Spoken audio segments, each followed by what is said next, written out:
You're listening to the Freio Music Podcast. To the Freio Music Podcast.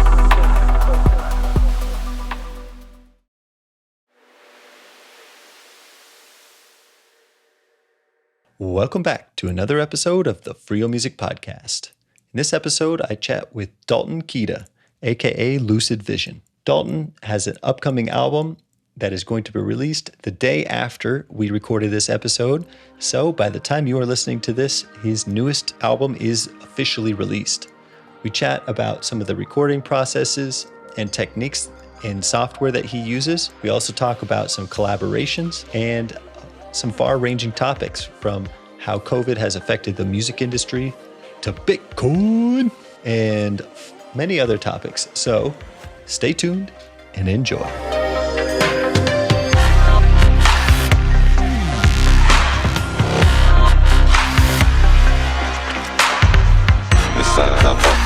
It's the life you live, born in rage.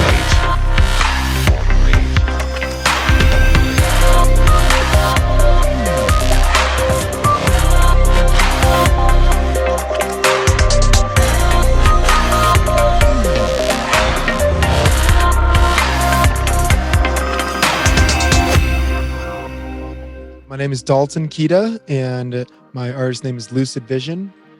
And yeah. Cool. All right. Well, Dalton, where were you born? I was born in Chicago, Illinois. Moved to Colorado when I was 3. My family moved out here, so I'm not a native. No, I'm not a native, but got here as fast as I could.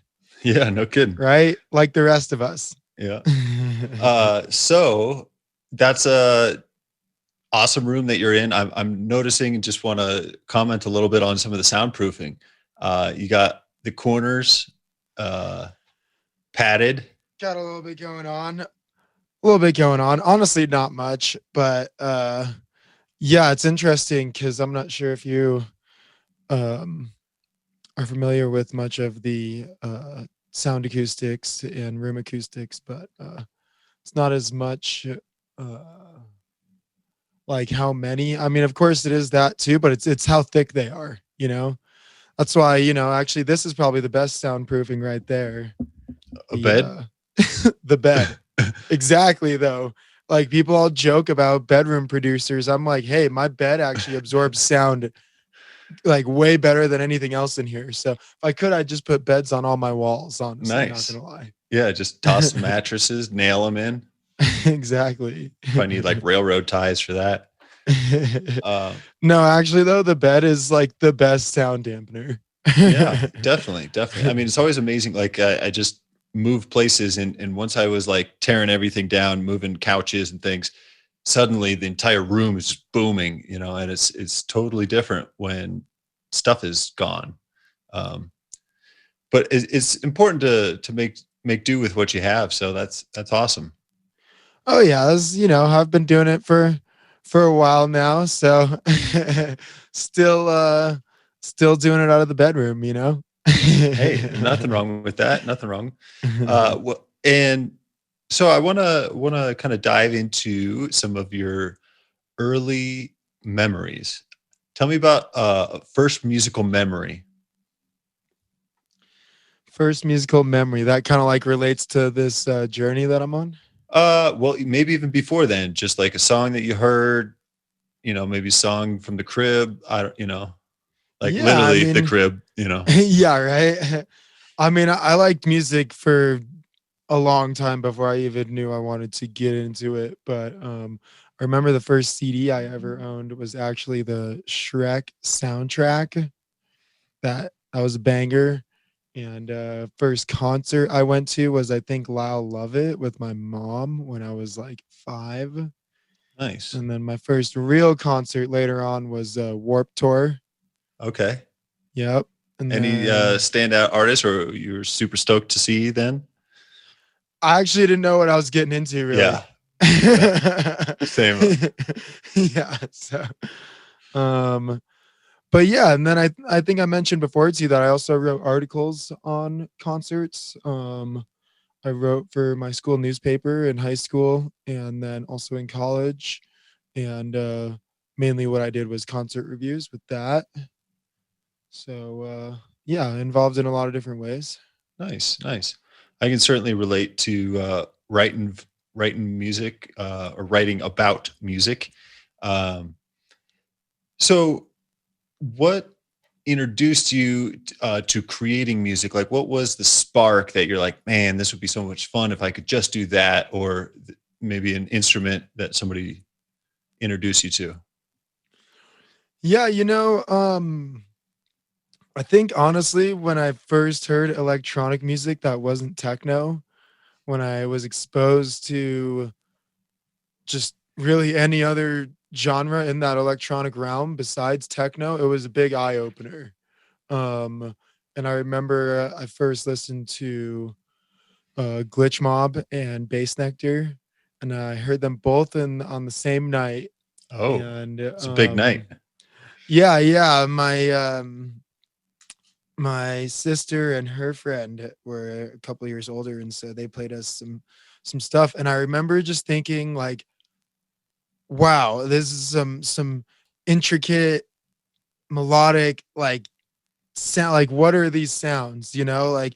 And I like honestly really what I thought was like, okay, there's something here besides techno. There's actually this like intricate beautiful type of electronic music that's not just like so repetitive floor on the floor. I don't know, when I was young I just always associated electronic music with techno. And so then I feel like when I actually heard electronic music, um of some of the different genre categories or like subgenres of electronic music, it really opened my eyes. Nice. Do you recall what song you heard, or Yeah, yeah. I heard Ants by Glitch Mob, mainly Edit, one of the members of Glitch Mob, and then also Blow by Bass Nectar. nice, nice? Those songs are still good. Oh yeah, yeah. I remember They the held first. true.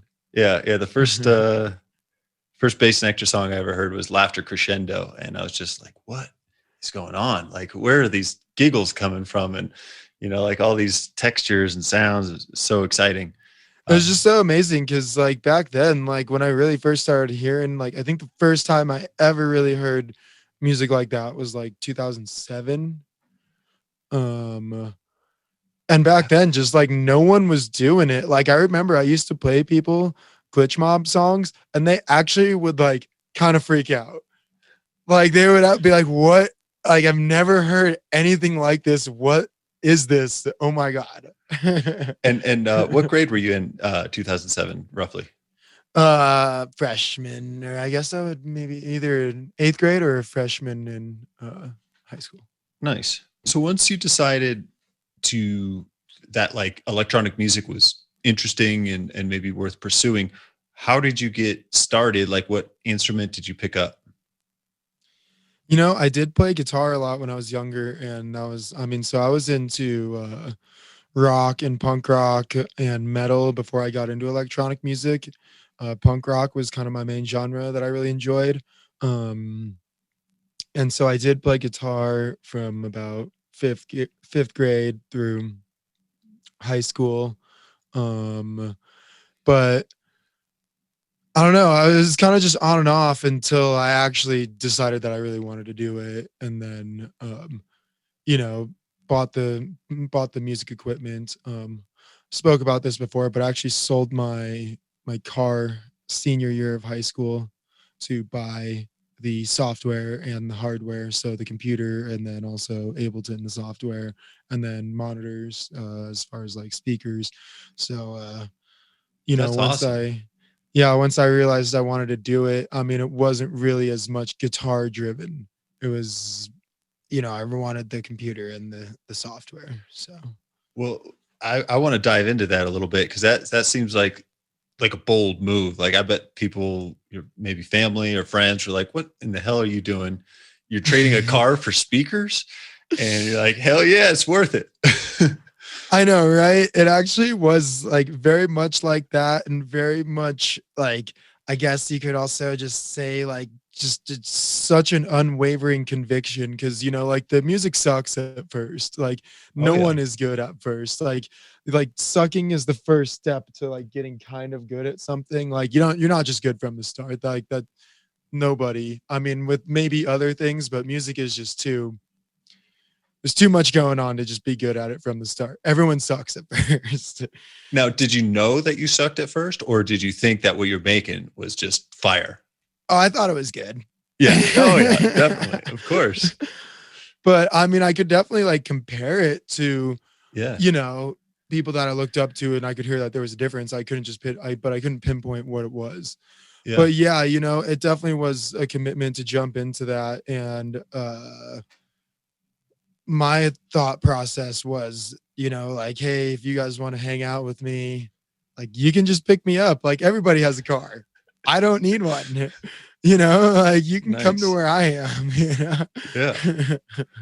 Well, that's awesome. I feel like that's like a moment of like a point of no return in a way. Like you're all in. So once you sold your car, what were the first pieces of gear that you bought? You mentioned monitors. What else did you buy? Yeah, so I got the computer also. That was kind of like the main thing back then. I think it was I mean, every time I've gotten a computer, I try and just get the newest, strongest version of it so that it can last as long as possible. And it was either like a 2010 or a 2011 MacBook Pro. Like I say, completely spec'd out, which back then wasn't even that advanced. Oh, of course. Yeah. But at the time it was. And that was kind of like the main bulk of the purchase. And then the Ableton software as well, I think was about like $600 or $700. So those were kind of like the main two things. Yeah. Yeah. Awesome. Yeah. A lot of people actually will ask me like what instruments I play, and I'll say like, yeah, like guitar and ukulele, but like my main instrument is the computer. Mm-hmm. Like I really do believe that. And I really do Yeah. think that. I mean, a lot of what I do is with whether it's like controlling effects by MIDI or, you know, just modifying sounds. I mean, a lot of it is very computerized. So I do consider it my main instrument.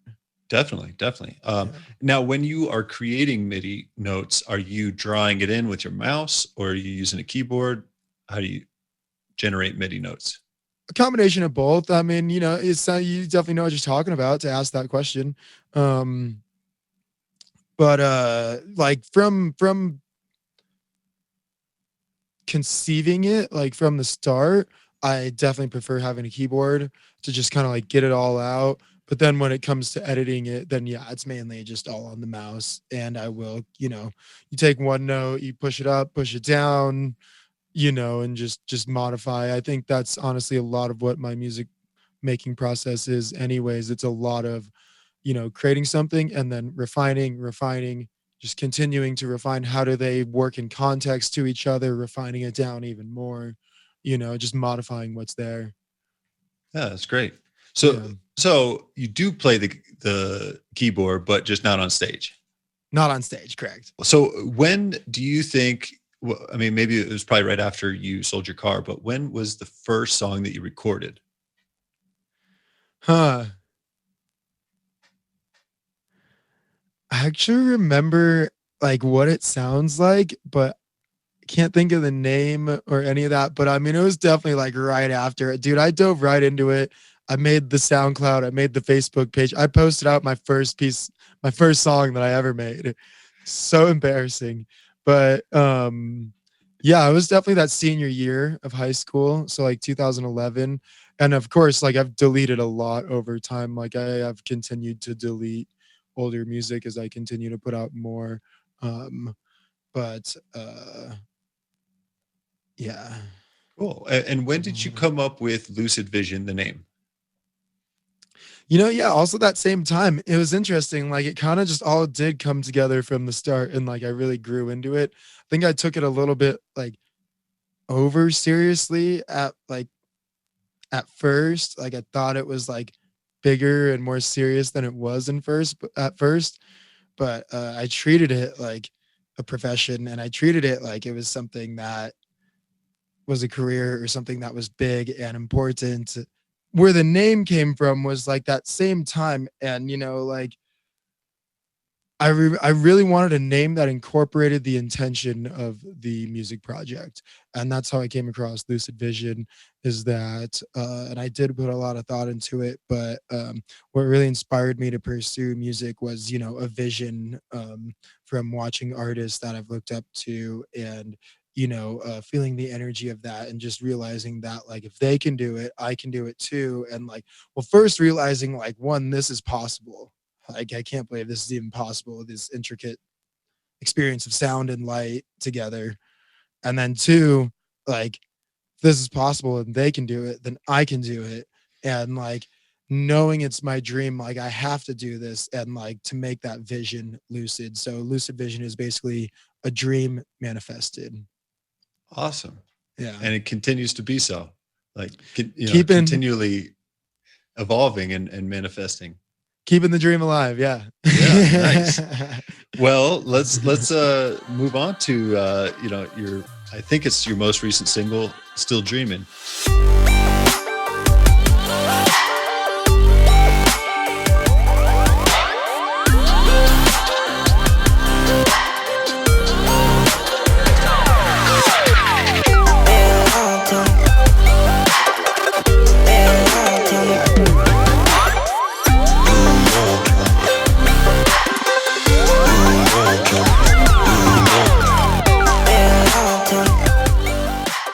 Tell me about that process. I know it was a collab project. Yeah, so with the Still Dreaming project, I knew I wanted to release an album because I've just done a lot of singles and EPs, and I think an album is a big statement about an artist. I think it says, what sound should you expect moving forward? It really is a example or a statement of what to expect from the artist. And with this album, I kind of wanted to say, expect a whole bunch of different genres. And I think I have, I mean, everything's still under the umbrella of electronic music, but I think I have made a lot of subgenres of electronic music, and I have constantly, created new sounds while still making the old sounds too. But I did pretty much all the production on it. But I did reach out to some collaborators, like you mentioned, to do, whether if it's just guitar on top or drums on top, as kind of like session musicians. So you mentioned session musicians. So it is recorded live, or are you kind of programming the drums via MIDI? Yeah, a combination of both, mainly programming, but I mean, with the single Still Dreaming with Kofresi, he's a drummer, so that's what his contribution to that track was drums. And he did give a lot of creative feedback and guidance with production as well, but as far as actually doing it, I did all the production. And he recorded drums on top of it, and then I basically like sampled from those. Because he's in Chicago, and it actually, I think, was a great collaboration, even though it was long distance. He gave some great creative feedback and great guidance with the track. So nice. And then how, I mean, just like from a technical perspective, how do you give a track to a drummer without putting too many drums in? Or are you giving them the layers, or like a click, or how do you give him the rhythm that's like clear for him to build off of? I know that's tricky. It's like, do you want them to match the beat, or do you want them to make a new beat, or what? I mean, by the time I sent it to him, it was already pretty close to being finished. Like, it was well along the way. So I just sent him the whole thing, and he drummed on top of it. And then I did go back and take out some of my own layers and like replace them with his. But mainly what I did was take all of his samples, and we kind of made like a drum solo towards the end, just like really stripped everything down and had the focus on his drums towards the end there. So that's awesome. So yeah, I just sent him the whole thing. Okay. Yeah. And kind of allowed him to mute a track or something if you wanted to. You gave him all the layers or the stems? No, it's funny. I offered that. I just sent him the master file. Oh, okay. Yeah, he preferred that, actually. Cool. I guess it's just timely because I'm creating an audio course, and one of the things I'm was curious about is just all these different kind of emotional characteristics that get drawn out by sound. And one of the things that I had to look up what is called ASMR. And have you ever heard of that? ASMR Yeah. or ASDR? No, it's not attack, decay. Yeah, ADSR. That's what I'm thinking. Yeah. No, not that one.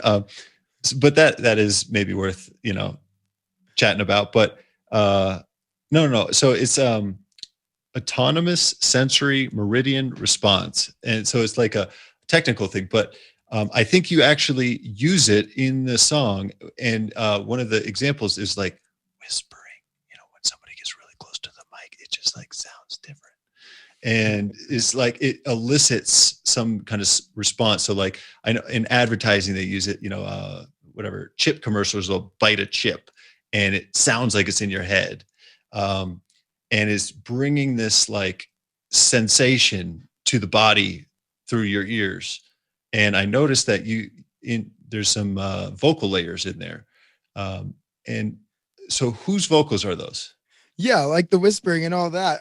So I've been like, some of those are royalty-free samples. Some of those are samples from other places. But yeah, I did pull, and I try and pull vocals from a lot of different sources, but not only that, but also a lot of different feels. Like I do have the kind of like soulful vocals in there, and then I have kind of like the pad type delayed reverb vocals, and then I have the hip hop vocals.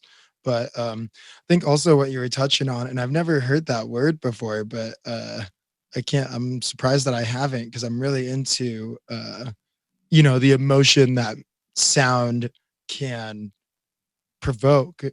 And I do think that another word for it is kind of like using field sounds, sounds that trigger a memory of whether it's like a space or time, like it takes you, whether like you hear like water running, like that's water, what that sounds like, what it feels like. It might make you feel thirsty, it might make you feel wet, who knows. But like, or like you said with the chip or the whispering, it's like this is a secret and like this is discreet, and I think having contrast and having sounds that do like trigger memories or trigger a relationship to a place or time. And you mentioned something. I'm just curious how you go about it. I know you obviously are deep in the music industry and have a great understanding of it, but how do you find royalty-free samples or layers? Yeah, I just like type it in, but I mean, like, there are resources to use. I do use Splice. I try not to use that one a lot. It's just very oversaturated. I mean, once again, if you can modify it enough, then like that's cool. I can't stand like just using it straight up. Like you pretty much have to modify it.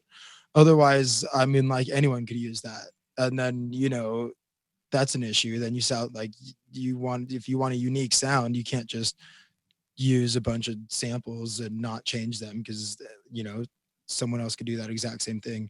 But Splice is a royalty-free sound bank. I have collected and downloaded a lot of sound packs over time. I mean, like as time has gone on, if I'm like, I want a slap bass riff right here, I'll go type in like slap bass sample pack, and then like you buy it, and once again you can like chop it up. You can take a hit from here, a hit from there, pitch it up, pitch it down, drag it so it's twice as long. You can literally change the speed of the note, you can change the actual pitch of the note. So you really can, it just gives you a starting place to modify things. And like I said, I've done that over time to where like whether it's slap bass samples, whether it's birds outside, water trickling, thunder, like literally like swords unsheathing, like I've literally typed in and searched for all of those sounds that I've just said. Same with like rap vocals or like soulful vocals or like organic textures, or I mean, like if you could just think of like a couple random descriptive words and then sample pack and type that into Google, like something will probably come up, you know? It's not always good. Yeah. But part of it also is layering it and making it good. You have to really just back to modifying the sounds, you know. Yeah. I would imagine that there comes a point where you want it to be pretty darn close to what you're aiming for, and then you can modify it. But if it's too far off, you can't, like, for lack of a better term, you can't polish a turd, Exactly. And so if it's just bad, Sometimes you'd be surprised though. You kind of can. Well, I mean, auto-tune, right? well, like, or it's like if you're fine with that like retro feel, like that's honestly one thing that Pretty Lights has done. Well, he'll just take it, like a bunch of his stuff sounds like it's from the 60s and 40s. Like it literally has that like crunchy retro, like shitty microphone sound, and like that's what he goes for, and he nails it. So like, I don't know, it sometimes, yeah, it's not workable, but you could just like slam it through a saturator and then it gets this really like interesting distorted sound, and you actually like emphasize that shitty sound quality instead of like you said, instead of like trying to polish it, you modify it a different way to just get a unique texture. So a saturator, tell me about that. What is, for those who might not know, what is a saturator, and tell me about how you would use it. Yeah, I'm not sure if I have the most correct audio engineering definition of it, but it's basically like a type of distortion simulator. And like it in a way, it saturates the upper harmonics of a sound, so it brings out like more of a crunchy sound. If you have like your fundamental frequency, it basically like excites that, and like, I mean, I would compare it to just like a type of distortion, you know. Fair. But you can go like crazy with it and like even modulate parameters in there where like it gets more saturated over time, or like the like tone of the saturation changes over time or whatever, you know. And when I say slam it through it, I mean like you affect it really hard. Yeah. Like, you don't just do it a little bit, like you slam it through that to really just like crunch that sound, you know. Cool. And maybe along those lines, do you have any favorite plugins or tools or companies that you tend to go towards or gravitate towards for, plugins or synths or effects? Yeah, definitely. Well, it's funny too, because I also wanted to mention, I mean, back to like, sample packs and stuff, even Ableton, like if you have Ableton Suite, the highest version, like on their website, they have a ton of resources to use as well. I mean, when I first started, they had like nothing. All the sounds were horrible. But like now they actually have some pretty good stuff to work with like samples and presets and whatnot. So even just like the Ableton resources are great. But I mean, I use Serum a lot. I think everybody does. I really do like some of the Fab Filter plugins. Saturn is actually the saturator that I use a lot. You can do like multi-band saturation, which is pretty cool. You could leave like the lows unaffected and like just saturate the highs. I really like some of the effect plugins. I use Stutter Edit, if you're familiar with that one, No, by I'm not. Isotope. Okay. Yeah, it's really, some really interesting like glitch effect sounds. Like they can be a little abrasive. You actually kind of need to go in there and like modify the preset to like tame it down and like use it in the right place. Like you don't just like throw it on the master channel, but you can use it on like specific layers and it can work. Because once again, it's like very abrasive. But yeah, and then like Effectrix is like another VST. I barely use that one, but like there's one effect in there that I use a lot. Otherwise, like the rest of it is kind of trash, or you can just do it other ways as well. But even like I said, back to just the resources that Ableton has on their website, there's a lot of good stuff. So Nice. And and I'm not too, I don't use Ableton frequently.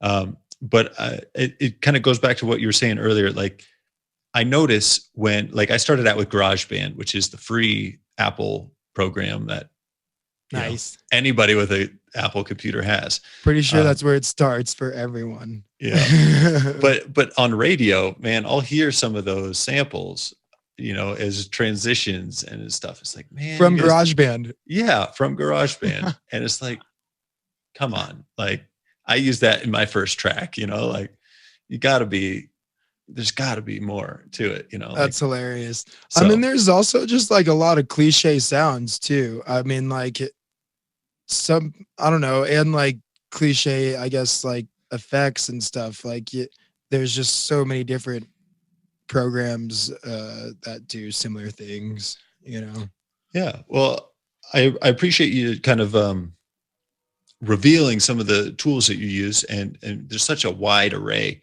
that you can't use them all on any given song, and it's important to expand. And so, anyways, I'm grateful that you shared that. So I'm sure hopefully some people out there might get a idea or two. Your album, Through the Ether. First of all, I know when we were chatting, it's a philosophical concept, I believe. And I'm curious, how it started in your mind and how you decided to move forward once you came up with an idea. Definitely. So that one actually is an EP because it's under 30 minutes long. So that was like the last kind of like most complete piece of work I've put out. And then like Still Dreaming being the first full album coming out tomorrow, actually. Oh, sweet. Through the Ether, that was an interesting project because I feel like it was a moment in time where I was making a very specific sound. And once again, I just really like titles that emulate or embody the intention. So like I ask myself a lot, I'm like, what am I trying to make people feel? What am I trying to express? Like, what is the point? Like, what's the thesis, And with that, I really was feeling that, well, I guess first I love the platonic solids. The dodecahedron is my favorite one. And like the 5 platonic solids are also associated with the 5 elements, fire, earth, air, water, ether, and ether being the dodecahedron. And it's the most advanced platonic solid. Like it takes the most mathematical information to create. So it is the last one. Basically the intention was that this energy of sound has been channeled, like it's not even mine in a way. Like I just wrote it down like from the universe, or like to pull like something from nothing, I guess. Are you a avid reader of, old texts like Plato or Plato's writings? Not as much. I mean, like I definitely have like researched philosophy, and like I loved Socrates as well. And I have read Plato's initial writings on the platonic solids, actually. Like I have read that piece. But I do read, it's funny, I actually just got like back into reading like a lot recently, and I've been crushing through this book, and it's actually on quantum physics. So like, yeah, I'm definitely like still into that stuff, but not necessarily just like the classic literature, like also like the new age stuff as well. Cool. I mean, if you don't mind, I was going to ask a question about books anyways, but what are you currently reading about? Oh, you got it. Brandon actually gave this one to Within me. reach. The quantum rules. Nice. You see like quantum physics ideas that are, how do I say it? They use like physics properties and like try and apply them to like navigating life and just daily life. So it's interesting that there'll be like, I don't know, like one of them is entropy, how things just like naturally disorganize themselves, like because of heat and the way like Energy loss. yeah, and like so like when you understand that, it's like, hey, things just get dirty. Like things don't have to be perfect, because in a way, like perfect before we were even here was actually just like complete disorganization. I don't know. There's like organization in the disorganization. So like it's just interesting concepts to apply to your daily life to kind of I guess understand and, you know, navigate things with that knowledge. Yeah. Well, I feel like, I mean, music and audio and frequencies are like innately tied to mathematics. Now, whether or not somebody chooses to think about music in a mathematical term is like obviously a choice, but you know, given what you know, how much are you thinking about the math and scientific concepts? Yeah, I think a lot. I think I relate to it maybe in like different ways, like math, but then also like if you think of like space and like the space between notes, the space between like different frequencies, like you could have a lot of crowding in like the low or the mids and like not that many highs. So like how much space is between the frequencies, how much space through time. Time. Yeah. Um so yeah, and like it's like things kind of like it's interesting too, because like I really like these sounds too when you kind of have like one sound going down and like one sound going up. So it literally feels like you're going like down and up at the same time, or it like slow sounds down. So like it literally feels like you're like going into slow motion, or likewise, same thing. If you have a sound that's slowing down and then a sound that's speeding up and layer them on top of each other at the same time, it's just like a really interesting feeling. Yeah. Well, I want to dive into that a little bit because I don't think it's necessarily obvious. Uh, you know, first of all, sound is traveling more or less at a fixed rate. So when you say sound speeding up, how do you achieve that perception of sound speeding up? Great question, actually. You can use rates of like LFOs or things that are modulating. So, like, if you think of like a pulse, you know, say you have a LFO on a pad sound and it's doing a pulse and like it's doing a steady pulse, like vroom, vroom, vroom, vroom, vroom, vroom, vroom, vroom, vroom, vroom, vroom, vroom, vroom, vroom, vroom, vroom, vroom. So like you can speed it up that way by like literally like having a period of a pulse speed up. Mm-hmm. Um, that would probably be like one of the main ways actually. And like just depending on like how that pulse is articulated, but then like speeding up the period of that. So like it takes less time for it to like occur again. Yep. Makes it feel like it's speeding up. Nice. And then obviously the reverse could be true for slowing down. Yeah. And one of the interesting effects that kind of was surprising when I learned about it was that sounds far away, like you could bring a sound, kind of a low pass filter, and if you take out the high slowly, it almost sounds like it's moving away from you. And maybe it has to do with the Doppler effect or something, but anyways. Exactly. Back to that like perception of space. And I think that like also when like speeding up or slowing down or like you say moving away, like we have to like, it's a really interesting thing too, is like you have to start from somewhere, you know? So like when you have a blank template, it's like there's nothing. Like sometimes when I make music, part of it is actually literally just like creating the playground. Like you got to make the beat. And like then you, once you know what your like confines are, you can like divide or like create all these like multiples like within that so that it fits perfectly, and it like divides and multiplies like, you know, perfectly fits within that space that you created in the track, you know. And I think that's a big part of it too, is actually even just establishing like a starting point or like establishing the time signature or whatever, you know. Yeah, yeah. I mean, it's very interesting. I like the way you said it. You got to create the playground first. Uh, Exactly. So when you're starting with a blank slate, open up an empty project, how do you typically approach it? What's the first layer? What do you do? It's a good question. I mean, like, it's always different.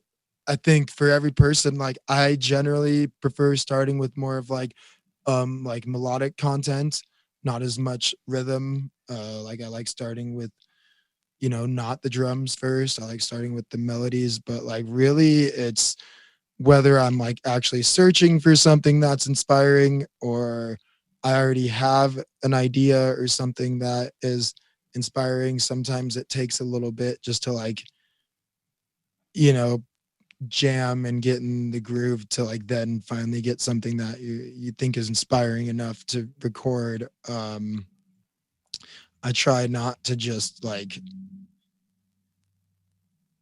I don't know, like just layer things. Like I really like search for something that I'm just feeling. So once you get that melody, I mean, do you think of it in notes or keys? Like, I'm looking for a minor, major. I mean, how do you kind of think about it when you're beginning to build the melody? I think, yeah, if I'm like analyzing it, I'll think more like that, but I don't know. And it feels Maybe you kind don't of like analyze it. lame to say, but like I feel more for like, or like if I'm feeling it, Uh-huh. I don't really think Okay. as much of like what is the, math of this chord or like what like chord progression am I trying to use? I think like, is this like like what I'm trying to feel right now? Or like, is this the emotion that I'm trying to convey? And then like to work with that. I mean, what I want to say too is like sometimes it's interesting. Like I'll make like a little loop and then, it'll go to the next part of the song. And then that part of the song will actually get good. And I'll be like, yo, I like this better than like the intro. And then I'll just go back and I'll delete the intro. Yep. And like when you think about that, that's so interesting that like what you started with led you to what you actually enjoyed. And then you end up completely getting rid of like your foundation and like taking this new idea. How do you know what to cut? Like what makes the cut, or what is it, as you said, a feeling, or how do you decide? Yeah, still the feeling. I mean, like definitely like moving to it really helps Mhm. me. Like standing up out of the chair and just like kind of like really bob my head and groove into it so then I can actually like get the feel for it, I think is important. Um, but like, dude, I'll create so many layers. I mean, uh, and like turn them on and off. Like once again, refine them down. Like at the beginning part is actually just getting out just like a ton of stuff. And then sometimes like you even just like modify one layer and then you're like, oh, this could actually be like the next section. Like sometimes it just writes itself, dude. I mean, like, of course, I think I've gotten a lot better about putting an intention into like, I'm going to go this direction or like, I'm going to make this sound and like just do it instead of just like trying to make something that sounds good or just making something random. I think I've gotten a lot better over time with actually like deciding a direction. And I've said this before too, that like the eraser is just as much a tool of creation as the pencil. Like sometimes it really is just subtracting out one layer and like recreating that or adding something else. And then like all of a sudden it's good now. So, I think definitely like turning layers on and off and not being afraid to like recreate it, like looking at the sounds as almost just like placeholders for an idea at first. And then like if you want to emphasize that sound or enhance it or completely change it or delete it. I mean, dude, it takes a little bit for it to like actually get going. It definitely takes like, you know, 5, 10 layers, like 30 minutes to an hour to even like get something, you can still like say like, I want to make like this type of song or whatever, but until you like really have content to work with, then, yeah, it's kind of just like pulling things out of thin air. I don't know. tell me if I'm wrong, but I feel like you might experience this. Maybe you're working on a song or project, you're building those layers, you build them, and it's just not coming together. And then you're like, all right, I'm just going to start fresh, brand new track, or brand new project. Does that happen to you? I don't like to force it. It definitely does. I mean, like, I usually like kind of make fun of writer's block. I try not to. I honestly feel like writer's block just means you don't practice enough. Like, I'm not trying to be rude, but like, Yeah, no, I hear it. Dude, if you do it enough, you could make anything sound good. But like, I mean, I think the difference is like associating writer's block with just like not being inspired with that like song or sound at that moment. Like if I'm not feeling it, then like I'll jump around projects, you know. Sometimes I'll set one down for like 6 months and then I'll come back and I'll be like, I just learned this new sound that I needed the whole time. And now I can finally finish this song from 6 months ago. Cause I finally learned like, and like got the tools that I needed to like actually finish that and make it exciting. But like, I mean, of course there's a balance between discipline and like staying inspired. Like you don't want to force yourself to work on something, but I think you definitely still want to work on it every day though. So that's where like jumping around songs comes in, or like even if it's just like, hey, today I'm just going to practice guitar and not record anything. I'm literally just going to do scales and like chord progressions on the guitar.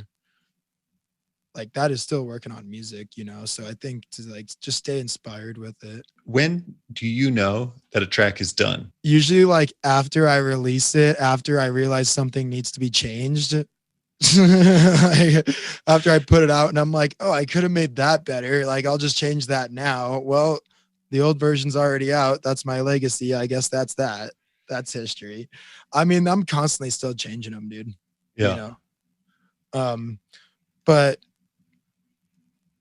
that's a tough question, man. Yeah. Well, I mean, you can still refine it, and it could come out in a live set or something. Yeah. So, you know, yeah, that's a tough question, honestly. I don't know how to like when it's done. Yeah. Well, hopefully it's you know, I think there's a balance between, you know, wanting to refine it and improve it, and then overdoing it, and never releasing anything because it's not perfect or it's not there. So I think you got to get something out, and that's important. So definitely.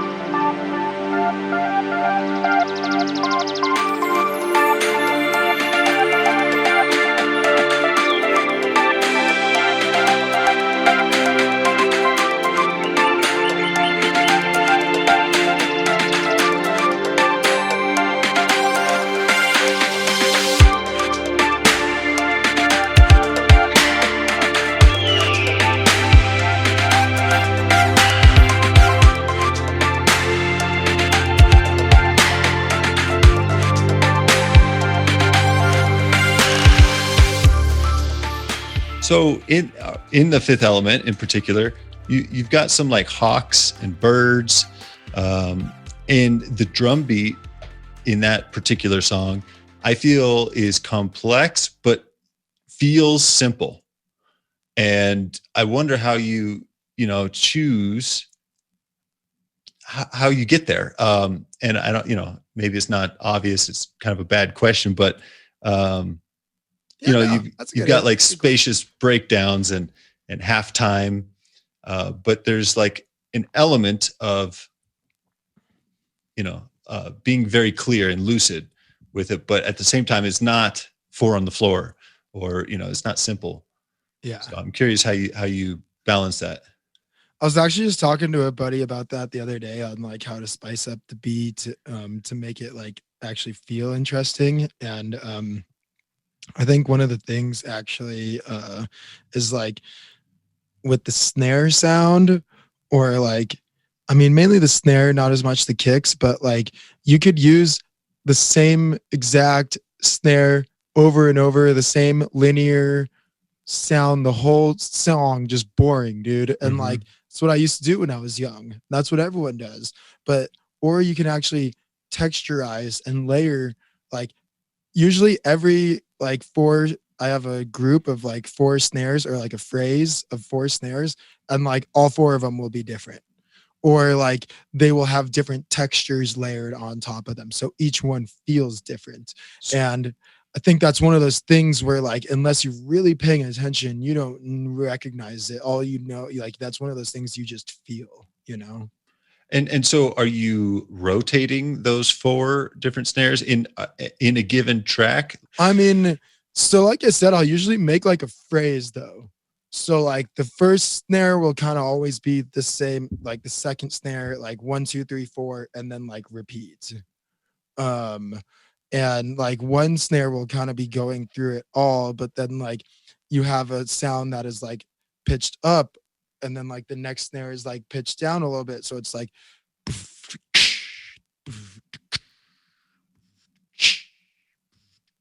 you know, so like second snare being like a little bit lower, or like you can have like the tail not be as long, like even just that, like the length of the snare, you know, is a part of that texture. Or you can literally just go grab like, whether it's like metallic sounds, layer on them. So like there's just so many ways to like get creative with that I feel like a lot of people don't think of. And like that's for me one of the things that is the difference between like good and great, is like each one of those snares can be its own little explosion of like sound, like its own experience, you know, instead of once again that same linear boring ass snare the whole time. Because a lot of people do that. They literally, like, if you listen close, they will use the same snare the whole song, dude. You know? And then I think like if that also means like having sections where like you have like a softer snare where it's like more behind and whatnot. And I realized this technique actually when I remixed a song for Closey a while back. I did her harmony remix competition. And when I downloaded her stems, I realized that she was doing that a lot. She had even like little like before sounds before the snare, so it kind of like slaps into it, you know, like that, or like an after sound. Please excuse my beatboxing, you know, us musicians, dude. But no, it's very revealing, and there's so many ways to do it, and without like a sonic example, it's just words. So that's cool. Yeah, exactly. Appreciate And it. so I really do think that is one of the things that like you can just really get creative with that and like take it to a whole nother experience or whatever, rather than just being like, I'm just trying to finish this song and I'm just gonna use the same snare over and over and it's copy done. paste, or just loop it. Yeah. Unless there's like a reasoning for that, you know, but like to produce with intention and like, you know, and then like if you have other sounds start like kind of like matching that, like if like the first snare is long and the second snare is short, and then you also have like these other sounds cut out like on that second snare so that it emphasizes that like empty, like it might go silent right after that snare instead of having that like tail, but you make everything go silent right there. So then you start making them all like work together as a group, instead of like separate layers and stuff. All right. Well, we'll switch gears away from snares. What purchase for under $100 or less have you made in the past like 6 months or a year that has like improved your life? It could be anything. It could be music related, unrelated. It could be new shoes or whatever. I don't know. If anything, I'd say go buy some cryptocurrencies, man. Yeah. All right. No, Like, man, I'm into it too. even if it's only $100, Bitcoin just hit all-time highs today, man. Yeah, it did. That's amazing. Man, I did not expect that one. I mean, I'd recommend awesome. put more than 100 in, but If like, you have it, yeah. No, I'm on board. This isn't financial advice, but do your own research. I Stay away believe from the in shit that coins. stuff, man. Yeah, right. You have Bitcoin and then you got shit coins, dude. Yeah. I do think Ethereum's interesting though, for the fact that it's programmable. I build websites, so I'm curious in all that stuff, but the smart contracts are interesting. I wouldn't say it's like an investment tool, but Bitcoin's legit. Yeah, definitely the DeFi nature of it, of Ethereum is really important. I mean, like I actually have the graphs up right now, but like Ethereum's been crushing as well. I mean, like it's up a lot, and so is Bitcoin. So yeah, looking good, man. Looking it's good. interesting. Yeah. But compared to 2017, Ethereum's far from the high, from the all-time high, which is kind of interesting in that regard. But regardless, hey man, I that was left field. I didn't see that Dude, one yeah, coming. just put $100 into Ethereum and just close your eyes for 6 months. Just kidding. Earlier in your life, like what was it, like a perceived failure? Maybe somebody else thinks it's a fail, but a perceived failure that set you up for future success. I like that question. I think that honestly, that's something that just is a continuous, like, I feel like you literally, not just with music, but you literally fail your way to success. Like you almost only have to have success once. So like, it still makes all the failures worth it, you know, no matter how many times you have to fail. But, I really do think that,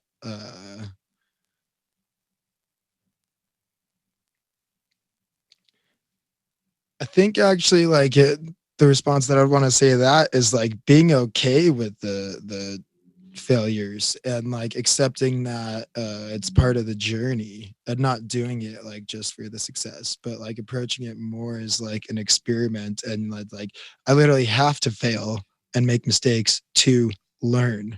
And like that is the goal, is to like get better and learn.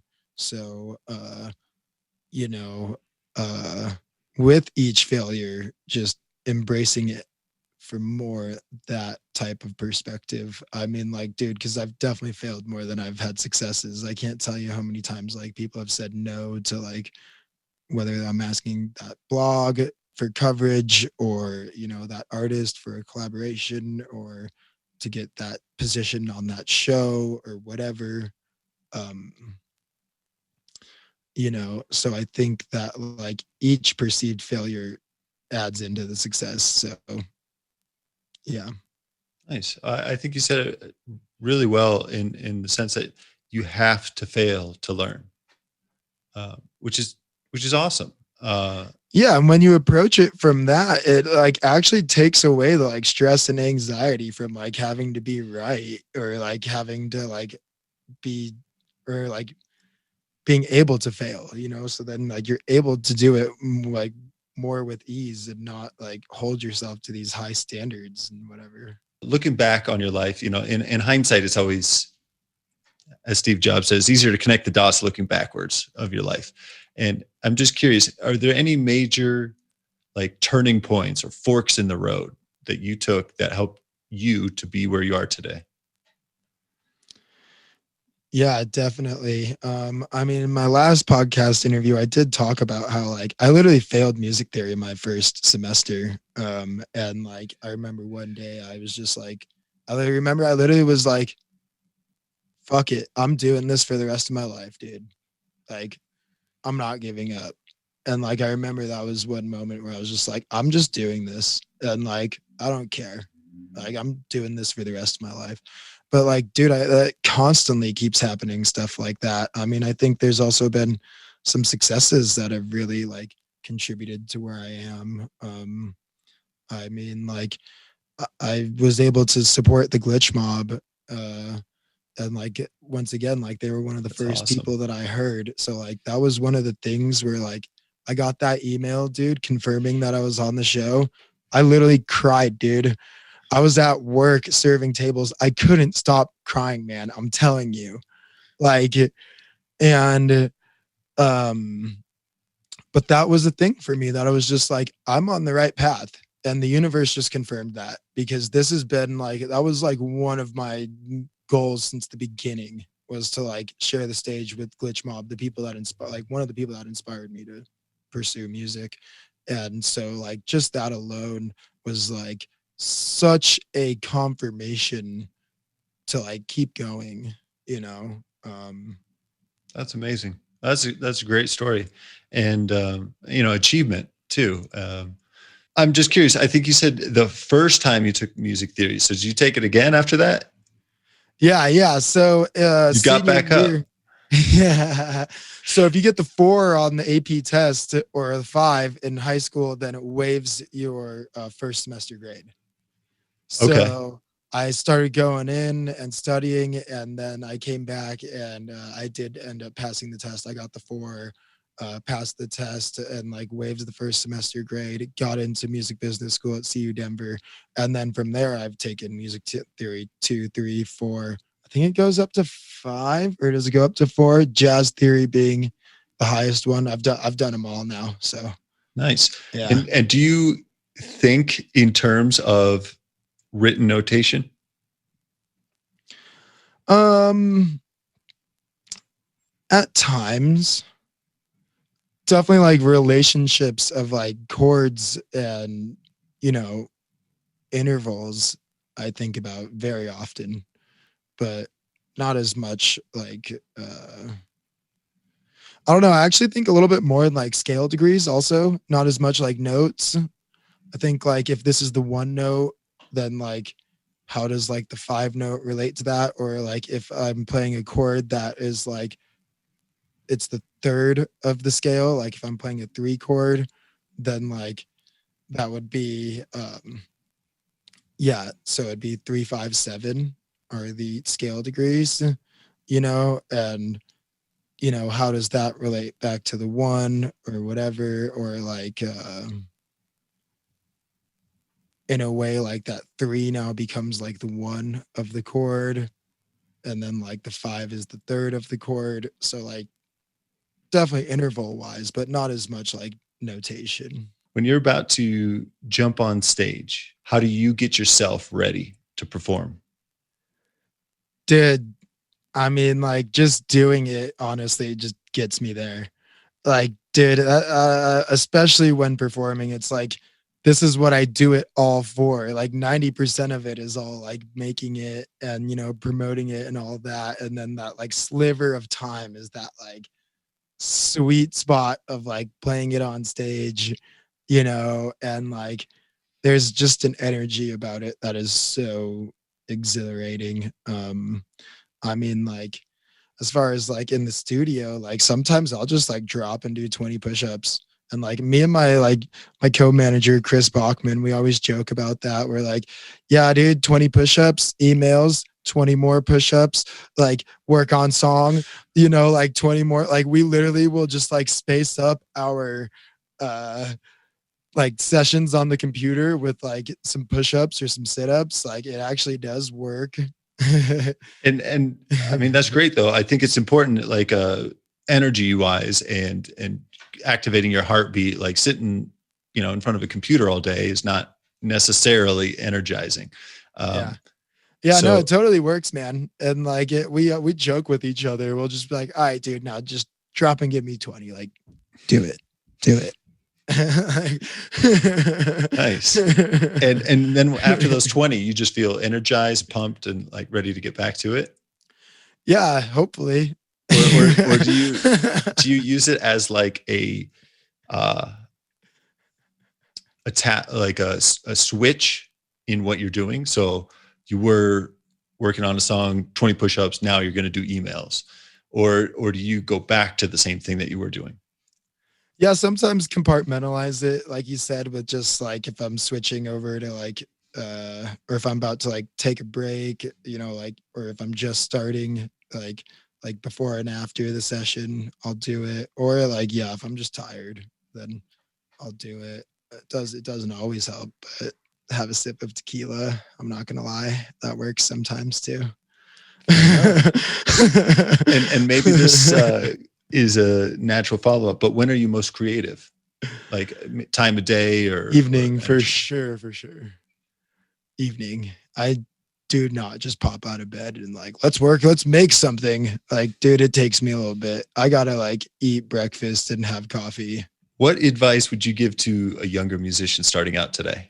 I actually had someone that I didn't know reach out to me on Instagram yesterday, like asking advice on like how I got to here. And it was funny because I was like, dude, I'm not gonna type that out. Like, can I just call you? So I like called this guy like that I've never That's met who great. like messaged me on Instagram yesterday, and he asked the same question. My main piece of advice would be like to appreciate and respect the journey. Like really understand like the experience of the journey, and like understand like that the destination is seriously just one moment, dude. Like you literally spend one moment there, and then like you're back onto the journey and like dreaming up a new journey. Like you can't just base it all on a destination. One, because it makes it, just so much more stressful along the way. And then two, like once you achieve it, then like what, you're done? No. Like you dream up the next destination. Like there's just always like the next destination too. So like I think to really put the emphasis on just like the experience of just doing it, the experience of the journey, and like that's way more of a pure place to channel from and actually create when you approach it as like an experiment and something that you really enjoy, rather than like just trying to get somewhere. And like to finish it out also, because then you just get to like write the best song you've ever made, go. And if you didn't, and if it's not the best song you ever made, then like it's not worth it. That's literally where like I feel like that mindset leads you, because then you're just trying to like, and I figured this out because I went through it. I was like, I have to make money to like make this my career, and then like to make this my career, I have to like make really good music that people connect with that will help grow my project. So like write the best song you've ever made, go. And that's just not, I don't know, I really didn't like it. I don't know how to say it. Yeah, no, I'll jump in, because I think there's a kind of a famous example that is really kind of revealing, at least to me. Neil Armstrong and Buzz Aldrin were the first two people on the moon. And Buzz Aldrin, when he came back, realized that was the highlight of his life. Like that was the destination, to get to the moon, went through all the astronaut training, school, who knows how many decades it took him, and working his ass off, got there. He got back. And it's like, well, now what next? Now what? Yeah. And he went through a horrible, tailspin. Depression. And decades, and was like a severe alcoholic, got divorced, all these bad things. And then now NASA trains their astronauts to formulate another goal. So while they're in quarantine, they're not allowed to leave unless they figure out what they're aiming for. So NASA's now like figured out a way to, recognize, hey, that was awesome. That is maybe, highlight of your life, but there's more to it. There's the journey goes on. So let's figure out where you're going. So I like that. Exactly. And like, if everyone could do that, like even throughout school, or, just to understand that, the journey continues, and I think also just back to it, that's why like you should really be doing something that you enjoy. Life is short. Because like, yeah, if you're just trying to do it for the destination, then it's just like all this like struggle just to get somewhere that you spend like one moment there. If you get there, if not everybody got to the moon, I know, right? A lot of people wanted to. Exactly. That's a good point. You could spend your whole life doing something that you don't like and then not even achieve it. So might as well enjoy it. Yeah, might as well do something you enjoy. That's great. Not gonna lie, sometimes I do still feel the pressure of like, oh, of course, like write the best song you've ever made. I mean, or like write something dope, do it, like, and I do still feel that, but I think that then just bringing it back to the experimentation and just like trying different things and having fun, Yeah. And I circle back to what you already said, just because it really resonated with me, maybe other people.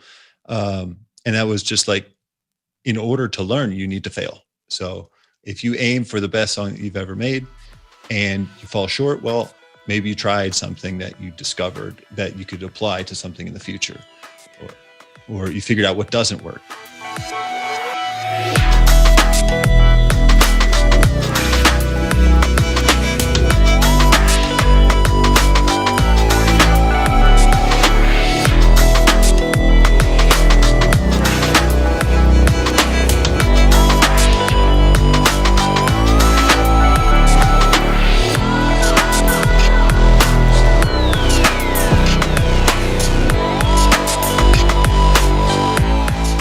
So over the past few years, or what have you gotten better at saying no to, or disregarding, or not going down that path?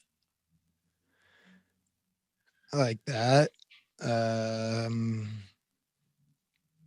Saying no to, sometimes, I mean, like, you have to say no to a show. I mean, like, regardless of, I mean, if they can't like meet whatever price you're asking, like, it's just like, hey, sorry, that's just what's worth it for me. That's just how much it's the value to this performance is for me. Like, sometimes you got to turn shows down. I think that's the best answer that I have, would be like knowing your worth and like sticking to that. In your mind or experience, what makes a great show? But like, for me, really part of it actually is the team that you work with. Like, if, I don't know, if we actually do join in and be a team and try and put on the best show instead of like, I don't know, getting pushed around or that. But I think that is a big tone setter. Sometimes it's tough to be like, oh, like this, like, I'm an opener and this venue doesn't give a shit about me. And it's obvious that like, they just think that like, I'm lucky that I'm even here. And like, you know, like, it's tough to like then get on stage and be like, let's rock this. Yeah. But and then like, on the other hand, I think that, you know, of course, like, crowd energy is big part of a good show. Like, I want to hear you, I want to feel you. And I think that yeah, there's just so many factors, and you never know when you're getting into it, like, what it's going to be. You could think that it's going to be awesome, or the other way around. And then like, you never know until you're actually just like in the moment of doing it. So, I mean, I would also say like the lights add a big part to it. Like, I love the feeling of, you know, having the lights going. A lot of production, there is like a powerful feeling to that. Having big production around you. Yeah. So just so many factors adding into that. All right. This one's just kind of like a curveball, but like, what absurd habit or things that you do or love that just may or may not be related to music? Ooh. Dude, I'm a bit of a chess fanatic freak. I like playing chess, dude. Are you like rated? I don't know what the scale is, but like Grandmaster, I know that one, but definitely not that. But I mean, like, yeah, I do play on chess.com. I used to play a lot more. But I'm not sure my exact rating.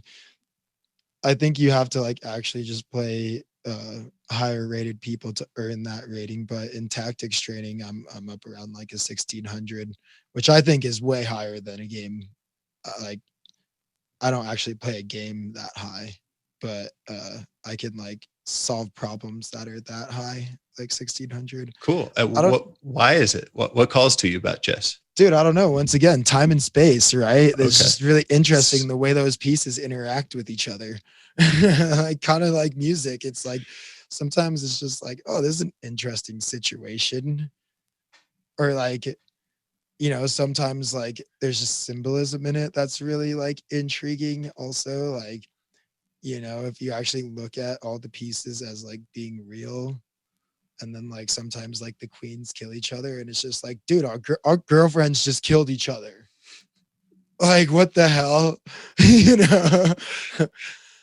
Other than that, though, dude, yeah. Right? Hopefully.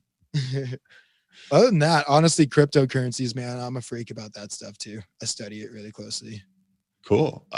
Just to go down that rabbit hole for a minute, like what brought you in? When did you discover it? What? One of my roommates told me about it when it was $200. Bitcoin was like $200. I bought one at 230. And then like I sold it at like 800 because I needed to pay rent one month. And then I watched it go to 3,000. And then I did some math in my head and I was like, wait, dude, I could have bought like 5 units back when it was $200 and like been balling right now. So then I started really just taking it a lot more seriously with like investing and, ultimately, I think it's also something that balances well with music because you can do it from home, trading cryptocurrencies. So I'm pretty highly invested now. I've continued to put in money over time. So and are you like buy and hold, never look at it, never, like don't even think about selling it? You're gonna like take it to the grave, or are you like day trading or trying to? Yeah, I'm a bit more style? of a short term. Okay. Like a swing trader. I think I've been even like a little psychotic with that when I was younger, just like trading all over the place, man. But like, I've learned to be more patient actually, because sometimes like just to buy and hold actually is the best strategy. I mean, I think you still need to like have an exit. Like, I don't really want to call it an exit strategy because, dude, if you look like, I love this idea, man, that like even the dollar fluctuates in value. Oh, Like yeah. people think that the dollar is just like so finite. And it's like, yeah, $1 is always going to be worth $1, but how many pesos is it worth? How many euros is it worth? Like, Totally. there is foreign exchange trading too. Like the dollar's value is constantly changing. And I think once you accept that idea, which most people don't, they don't realize that. But then once you realize that idea, it's like just moving around your money into different areas while things are going up and down, whether it's like silver or gold or Bitcoin or the dollar. Like if Bitcoin's going up, put it in Bitcoin. If it's going down, put it back in the dollar. Then like wait for it to go down. Like it's honestly just moving it around. It's not even as much like an exit strategy or like, I mean, yeah, it's trading, but just repositioning where your assets live. Just that, I think you can like make some good money. And to finish it out, I mean, like any opportunity not taken is always a missed one. Like any shot not taken is a missed one. So if your money's just sitting in the bank, it's not doing anything. No, in fact, it's predictably being devalued because of inflation. And like what you're saying, how the dollar's moving, Americans, I think generally don't really, it's not intuitive that the dollar's moving around in relation to other things. But people in foreign countries, like most assets are denominated in dollars. And so people in foreign countries or with foreign currencies have like a more natural understanding of the dollar as or currency risk, in the sense that their currency is moving in relation to our currency and our currency is moving in relation to everything else too. So it's you actually hit it on the head though. And I think that is exactly why a lot of people don't like naturally think of the concept of like a dollar fluctuating in value, because there's so much based off of it. Like we think of the dollar as like our main unit. So, like just because there's so much based off of like the amount of dollars, people don't naturally think that a dollar is also fluctuating in value, Yeah. Well, it kind of like masked it up almost. Oh yeah. Because we think of it in like dollars instead of like, how do all these currencies compare to each other? Yeah, no, I mean, it's a fascinating world once you start to kind of peel back the curtain and look under the hood. And, what's got me freaked out, for lack of a better term, is the notion of how much money we're printing and how fast the money supply is increasing. And it's happening in all currencies, but like you just look at the dollar supply, you look up, it's shocking how much, from when I was born. I feel like I'm a relatively young person. And just since my lifetime, we're I think we have at least four times as much money in circulation now than when I was born. And so you just think about like, well, what if there was four LeBron James, like he's less valuable. And, four, whatever. So it's just, It it's actually is crazy fascinating. to think about. And like the Federal Reserve, like getting into some explicit content, like the Federal Reserve, fuck those guys, man. Fuck Viewer those discretion guys. advised. Yeah, like sorry, but like those guys are like the real criminals around here, man.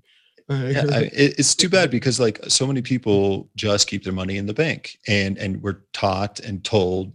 Really, we have, at least in my experience, we're lacking financial education in this country. We will teach whatever algebra and cursive, but we're not going to teach about financial education. And it's too bad because I think it's important, and we're told, encouraged to save money, put money in the bank, and really it's getting devalued, and it's just a fact, and it's happening to lots of currencies at different rates, but it is something that should be considered. Hence why Bitcoin is so fascinating, because it has a capped supply, and we're finite value, yeah, or finite amount, quantity, yeah, exactly. Yeah. So we're approaching that pretty, steadily. Yeah. But it is fascinating. So I appreciate you bringing that up.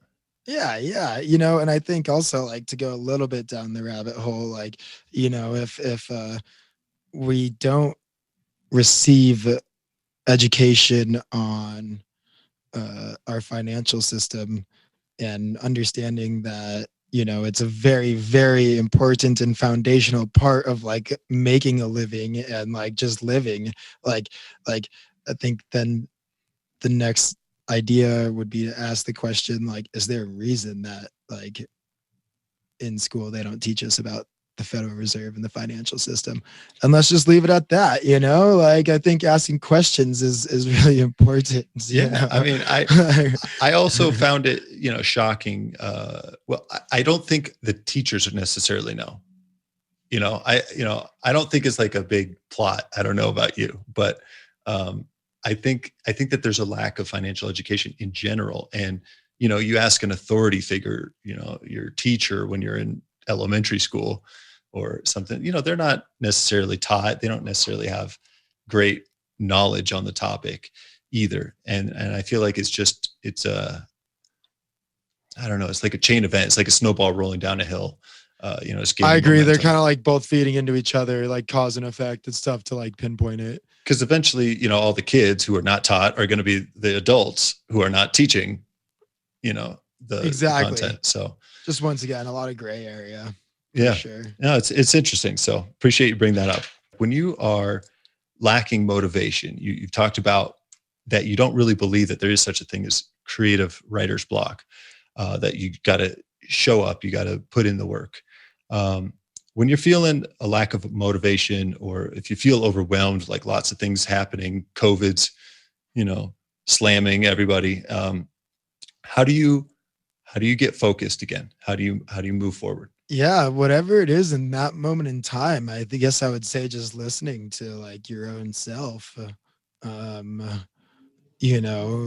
Breaks are okay. And then once again, it's also okay to work on something that is not like necessarily making music, but still music related. Like, I mean, I think definitely discipline is important to like kind of push and like set some time aside to work on it every day. Yeah. And I think the more often you do it, the less you hit creative blockages, so it really does go hand in hand. Do you carve out a particular time of day for yourself for music? I try to. I've kind of been slipping recently. I'm not gonna lie, but yeah, I mean, like, it's not like a specific time, but just every day. Yeah, every day. Cool. And so basically, like, if it's late night, you're like, I'm not going to bed until I pick up a guitar or launch Ableton. Exactly. Even just like playing around with sounds, or even if it means like watching a YouTube video that like describes production techniques or something. One of the things that I want to talk about is how coronavirus, this whole pandemic has affected the music industry? Yeah, let's do it. Yeah, because it really has. Well, it's brought it to its knees. Like the live music industry stopped. Insane. I honestly didn't think it was going to be nearly as serious as this at first. I thought it was just going to be like a 3-month thing, and then we're just going to be back at it, it hasn't happened in our lifetime, so it's hard to predict. I knew a lot of people that were taking it pretty seriously right from the start, and I was just like, dude, that's a little premature. But now 6 months later, it's like, oh yeah, like look around, like everything's different. Yep. Like venues have closed down, of course, like income for artists. What I do want to touch on though is that one of the benefits from it is that like because people haven't been touring around, there's been opportunity to work with artists that I potentially wouldn't have the opportunity to when they are on the road, 300 days out of the year or whatever, to work with larger artists that actually are doing it as a full-time career. And, chances are they're at home right now, like they're not touring. I mean, so like artists do have more time. And I think that's actually how I've accomplished, how do I say it? That's how I've gotten some of the collaborations on this next album coming up. And, awesome. And one being with Kevin Donahue from Sun Squabby that I'm really excited about. I've actually known him for a real long time. Wanted to work with him on music. Like we've actually played a bunch of shows together, but this is the first track we've ever put together. And it's really inspiring to see how his project has grown. And so it was really inspiring to work on a track with him as well. And like, that's, one of the examples of what I'm talking about. Yeah. Well, I think it's important to take the opportunities and make the most of whatever is available. But hey, man, that's awesome. And I think it is, it's such a unique year in history in general. Like, we'll look back on it. I also have noticed that, and whether or not it's true, and I don't have like numbers to back it up, but I feel that people are at home and have more studio time, more creative time recording, and they're not touring as much or at all, basically. And therefore I feel that there's more music being released, that albums are coming out that, a year earlier than they otherwise would have. It's interesting because even with that point, I kind of feel like a lot of the music that's being released is like some of the stuff that's like already been made. Yeah. Yeah. And like I have seen a lot of artists talk about the creative block a little bit. I mean, like with the whole pandemic, it might not be writer's block, but I think that's more like lack of motivation. Like that in a way is a different thing, because if we're just doing nothing but put energy into the music, and then like the way we get that energy back is by like playing shows and releasing songs. I mean, mainly playing shows, like, yeah, having that little bit of like social media response from a song online is, exciting at times. But it's not nearly as much of the excitement of like sharing that in a live setting with someone. And so you can really only put like so much energy into it without like getting it back. And that's actually one of the reasons why I was just like, I'm not waiting any longer to release this album. I really wanted to line it up with a show, and I did have one, but it just got rescheduled. But I think to just do what we can at this point, which is just releasing songs and like keeping it going that way, Definitely. Well, there's two things I want to bring up, but I'm curious. The album that's going to be released, you said tomorrow, is that right? Correct. Yeah. All right. So that is December 2020.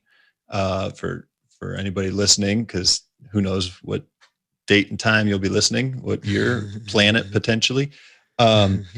So was that recorded this year, or is this? When did you create those songs? Some of them were into last year, but I think, at the beginning part of this year, I actually was writing like crazy. Pre-COVID. Yeah. And then also like the first 3 months of COVID. I actually like locked up at my parents' place for a little bit, and like they were living in Florida, so I literally had like solitude, and I think I wrote like 5 tracks in like 3 weeks. But then it's kind of like just finishing it out. Definitely still working on other stuff, but it has been slower. So a lot of it is older stuff. Yeah. So the other thing I was going to bring up about like just a huge like tectonic shift in the music industry, which I think was very foreseeable and was coming, but has been accelerated as a result of everything. And that is just like online. And I think it was Reconnect was a festival that Beatport threw. It was, I think, 48 or 72 hours, 1 hour sets, and it just bounced around countries and different people and all over the place. And, you know, Grizz and Rufus Du Sol and Nora En Pure, and you know, it was a pretty stacked lineup, I would say, and it was really interesting, and just the quantity of people that tuned in, and that was like early in COVID, and I'm kind of looking for that to continue because it felt like a festival. Like, sure, I was in my living room dancing, but I was still dancing, and it was still live, and there's still like elements of uncertainty and different artists. And it was cool to see, you know, a little map and like, all right, now we're going to France, and now we're going to go to Australia, and we're just bouncing around. It was so cool. I really do like how the mode of sharing has continued to evolve and become a little bit more engaging, like you said, with like the map and like having it, I guess, expressed through a digital space like that. And like, of course, and I think a lot of people are really kind of like growing into more of like the home studio also, and just being like their own content creator, because, you know, like we are all doing this from home at this point. So definitely it's been interesting to see how, you know, things like Twitch have become more popular, the streaming service, and yeah, how being your own content creator has become just so much more of a valuable asset. I think that as a consumer, it's tough too, because if you're gonna like plug into those festivals, like some people, the artist might have put hours and hours and like tons of money into making the visuals and the sound quality of that recorded performance like top notch, but then like someone might still be consuming it on their phone. Totally. So like if that end point of consumption isn't like good sound quality, then like still, you know, I don't know, a little bit of a lack, I guess. Yeah. I mean, it's as good as it gets for now, but yeah. You bring up a great point, which I didn't really think about, like from an artist perspective, like, man, I put so much effort into the high quality sound, and you're listening on, you know, your whatever 5-year-old smartphone speakers. Like, come on. Exactly. And you like can't even hear it on there. Like, let's be honest, guys. If you're can't out hear there, all the frequencies. Yeah, I know. If you're out there listening to music on your phone, like, please just stop. Just don't do that anymore. You're not doing the song justice. You could. It's. I promise it sounds better like in your car or like just anywhere else. Literally, almost anywhere else. Yeah, I mean, you don't get a stereo picture either of the sound. So yeah, just not on the missing phone the frequencies. Yeah. Anywhere but that. That's so funny, man. We had previously talked. You had mentioned Mile High Sound Movement and some of the stuff that you're working on with them. Yeah, I mean, I'm very involved with the Mile High Sound Movement. I do help with like the management of it. You know, actually, like kind of a fun fact is that like if you actually message them on Facebook, like I'm one of the ones that responds. Yeah, we did put out a compilation album about a month ago, which took a very long time to put together, but there was some really exciting names on that, like Vibe Squad, Michael Manure, Edamame. So we did, you know, get some bigger names on that one. And yeah, they're my home team, and they're like the people that I do all the dreaming with. any closing thoughts or ideas for the listener? Yeah, I just want to say, Michael, thank you so much for having me on the podcast and providing the opportunity and the platform to share this stuff. Of course. Yeah, it's been great. And I love doing stuff like this. And I guess I would also just say, please check out my music on Spotify, on SoundCloud. The full album does go live technically tomorrow, or well, whenever you're listening, it'll be December 1st when it's live. We just put out a single through the Unts today, and that's the one with Kevin. And then the other single with Kofresi released through This Song Is Sick about a week ago. And both This Song Is Sick and the Unts wrote some great articles on it, and they curate a lot of great content. So please show their platforms some love. And and I appreciate everyone listening, and I appreciate everyone that is a part of the music with me. So thank you. Great. Yeah. And reach out. I talk, I respond. I'm down to talk. So Nice. Well, Dalton, I really appreciate your time and your music and sharing, being an open book, as you said. So thank you. Much love, Michael. Thank you so much. I appreciate it.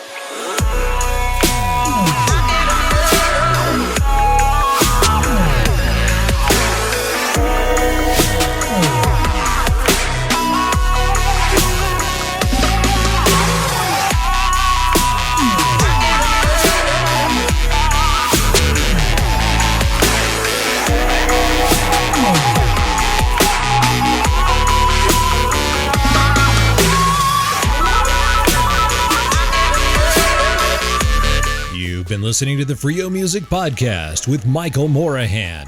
Be sure to like, subscribe, and hit that notification bell so you don't miss a single episode. And don't forget to share this podcast everywhere.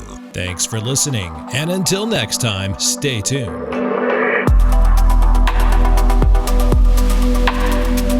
Freio Music, Freio Music, Freio Music, Freio Music. You are listening to Freio Music.